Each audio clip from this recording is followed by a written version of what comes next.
Mga kabunyog, mga kababayan, magandang araw po sa inyong lahat. Welcome po sa isa na namang talakayan natin dito po sa aking bagong social media platform, Veritas. Kung hindi pa po kayo nakasubscribe sa Veritas YouTube channel natin, subscribe na po kayo. Kung hindi pa po kayo nakafollow, may Veritas Meta page din po tayo.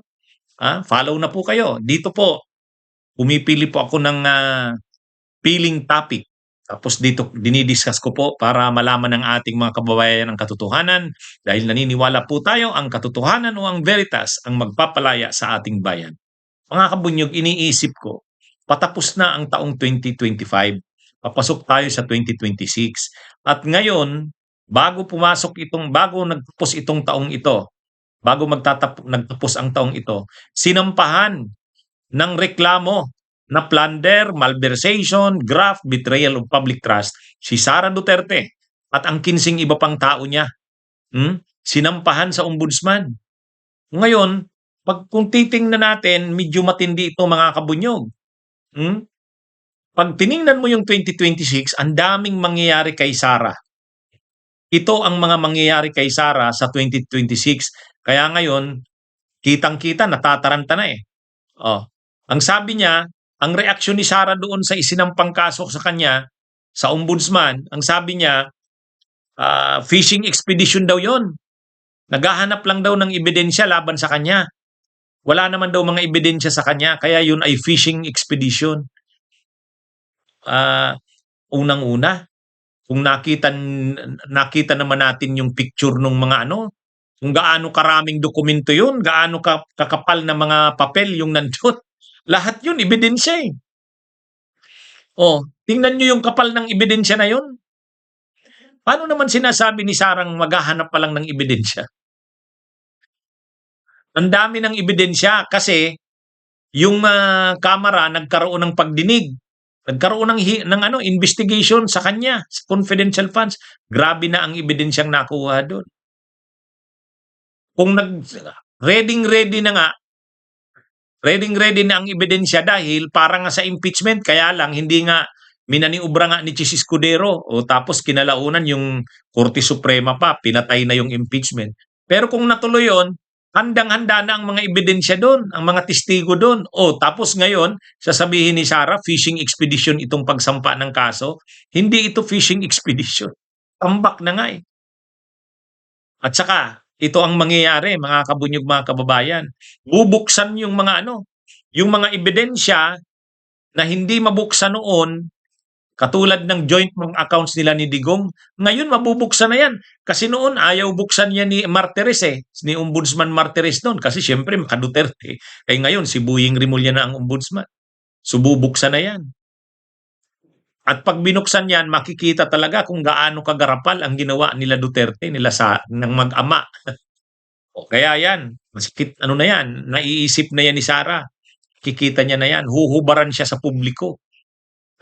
Huhubaran siya sa publiko. Kapag binuksan niyang mga bank accounts na yan, ang nakita ang mga transactions at laman niyan. Ang isa pa, na masakit sa ulo, natataranta niyan si Sara. Hindi siya makakasuhan sa Sandigan Bayan. Hindi siya pwedeng tanggalin sa pwesto kasi impeachable official siya. Ang pwede lang sa kanya, imbestigahan. At ilabas yung mga ebidensya laban sa kanya. Yun ang pwedeng mangyari sa kanya. Pero yung kanyang mga tauhan, 15 yun eh. Yung kanyang chief of staff na si Atty. Zuleika Lopez, yung mag-asawang Paharda, yung Gina Acosta, yun. Yung dalawang military officers na commander ng kanyang Vice Presidential Security Group, sila Colonel Chica at Colonel Nolasco, lahat yun magkakakaso eh. Hindi naman yun mga impeachable officials. Kaya yung sinampang kaso sa kanila sa ombudsman, si Sara pwede pang hindi makasuhan. Kasi hindi siya saklaw ng jurisdiction ng ombudsman. Pwede lang investigasyon. Pero yung mga sinabi ko, yung mga officials niya, yun, makakasuhan yun sa Sandigan Bayan.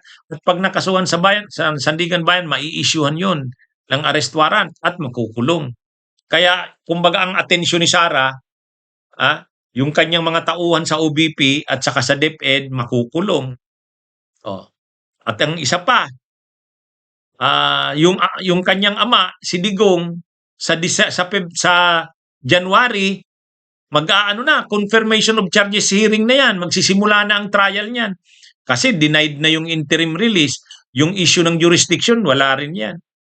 Kaya ngayon, maano siya, um, kumbaga, kumbaga nakikita natin kung gaano kataranta si Sara sa mga mangyayari na yan, bubuksan ng kanyang mga bank accounts, ano? Yung mga tao niya sa DepEd at sa OBP ay makakasuhan, makukulong.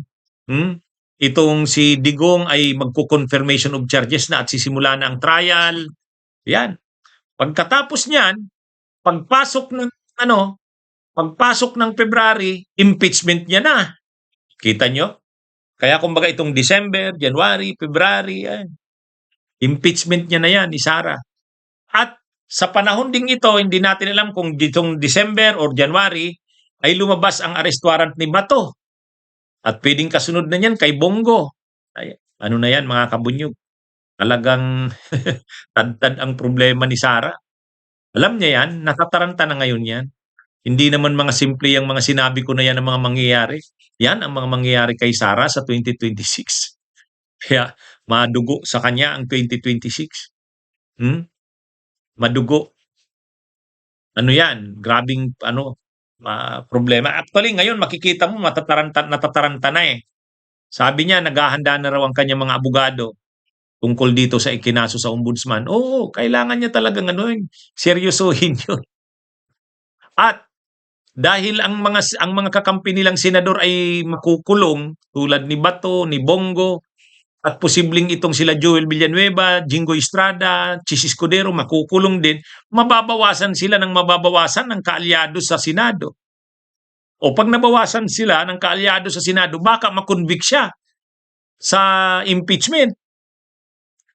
Posible siyang makonvict sa impeachment. Kasi ano na lang, iilan na lang ang senador na kakampi nila. Si Marcoleta na lang, si Ruben Padilla, si Amy Marcos at saka sino pa ba? Padilla, Marcoleta, Amy Marcos, yan na lang, si Cayetano Alan Peter, yan na lang natitiri dyan sa ano nila. O di ano na, madali nang maisulong ang impeachment at posibleng convict si Sara niyan. Pag na-convict si Sara niyan, tanggal siya. O kasi pag natanggal siya, pwede na siyang kasuhan yung ng ombudsman sa Sandigan Bayan. Ayun, criminal case na yun. Pwede na siya dong makulong. Ha? Kaya ang mangyayari, mauunang makulong yung mga tao niya na kasama niya sa OBP at DepEd. Sa bandang huli, pag natanggal siya sa impeachment, removal from office, tapos pag natanggal siya, wala na siya. Hindi na siya impeachable official, pwede na siyang kasuhan. Oh. At pag nakasuhan siya, susunod siya doon sa mga kasamahan niya sa OBP at DepEd na mauunang makulong sa kanya. Ano ito, mga kabunyog? Medyo mabigat ang 2026 kay Sara Duterte. Ha? Kaya ang gagawin ng mga Duterte dyan, unang kampo nila, mag-iisip sila na niyan. Sino ang posible nilang ipanlaban? Si Bongo ang sinasabi lang. May problema rin si Bongo. May problema rin si Bongo. Pwede ring lumabas na ang arrest warrant niya. Sino nang ipanlalaban nila? Ruben Padilla. Ruben Padilla na wala nang nagawa. Yan mga kabunyog. Ito yung mga scenarios.